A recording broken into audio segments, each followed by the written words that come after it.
آپ نے طوطا کہانی تو سنی ہوگی، ایک کتا کہانی بھی، یعنی سب گزشت میری زبانی سنیے۔ یہ کتا جس کا وزن، خوراک اور جثہ مجھ سے دگنا تھا، میرا انگریز باس جاتے وقت مجھے دے گیا، السیشن تھا۔ اسے لے کر گھر پہنچا تو بیگم نے کہا، ہائے اللہ، یہ ہاتھی کا ہے، ہاتھی کتا کائے کو لے آئے؟ میں نے کہا چوکیداری کے لیے۔ بولے کس کی؟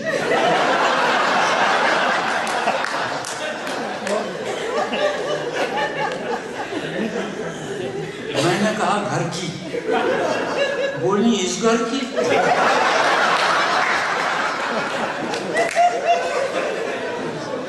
میں نے کہا بہت ہی ہوشیار کتا ہے، گھر میں کچھ نہ ہو تب بھی چوکیداری کر سکتا ہے۔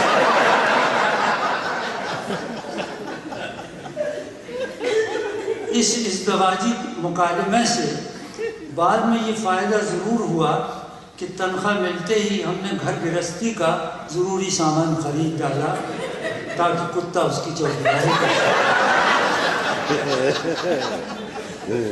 لیکن والدین کی سمجھ میں آنے والا جو فوری فائدہ ہم نے سر دست بیان کیا، اس سے اپنے معصوم بچوں کو جان بوجھ کر محروم رکھنے کے لیے پتھر کا کلیجہ چاہیے۔ وہ فائدہ یہ تھا کہ آخر کوئی ایک انگریز کا کتا تھا، اور یہ کون نہیں جانتا کہ ہمارے ہاں ان پڑھ سے ان پڑھ آدمی بھی اپنے کتے کا نام انگریزی رکھتا ہے، اور انگریزی ہی میں اس سے بات چیت اور ڈانٹ ڈپٹ کرتا ہے۔ چنانچہ ہم نے بیوی کی اشارتاً توجہ دلائی کہ اس کی وجہ سے بچوں کو انگریزی بولنا ہے۔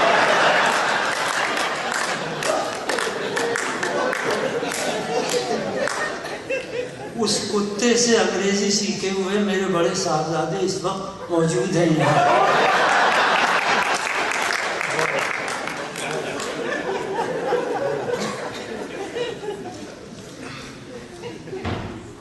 میں بہت چھوڑ کے پڑھ رہا ہوں، نہیں ذرا آپ کو جھٹکے آپ کو نہیں، پڑھیے۔ وقت ایسا ہے کہ اس وقت تو دراصل خطبہ نکاح ہی مزہ دیتا۔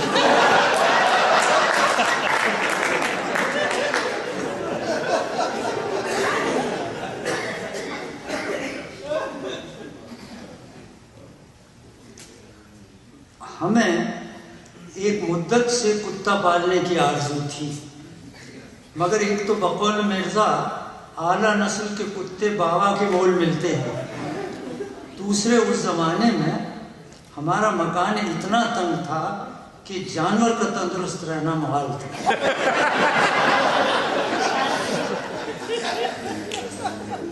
وہ تو خدا بھلا کرے مسٹر ایس کے ڈین کا، ایم اے آکسن کا ان کا اصل نام تھا، یہ کبھی نام پورا نہیں لکھتے تھے، صرف ایس کے ڈین بولتے تھے، نام تھا شیخ خیر الدین۔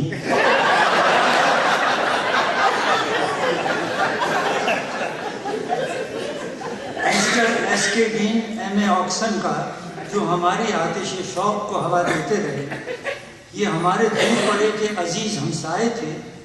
ان کے پاس ایک بڑا جیت کتا تھا، خالص گرے ہاؤنڈ، جسے وہ پڑوسیوں کا خون پلا کر پال کر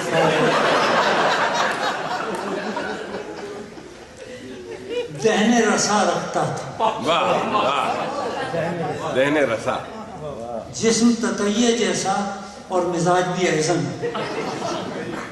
یوں تو بھونکنے کے تمام متواتر اصناف میں استادانہ مہارت رکھتا تھا، لیکن چاندنی چھٹکی ہو اور طبیعت حاضر تو پھر کچھ ایسی اوریجنل طرز اختیار کرتا کہ جتنی مرتبہ بھونکتا طبیعت کو ہر بار ایک نئی کوفت حاصل ہوتی۔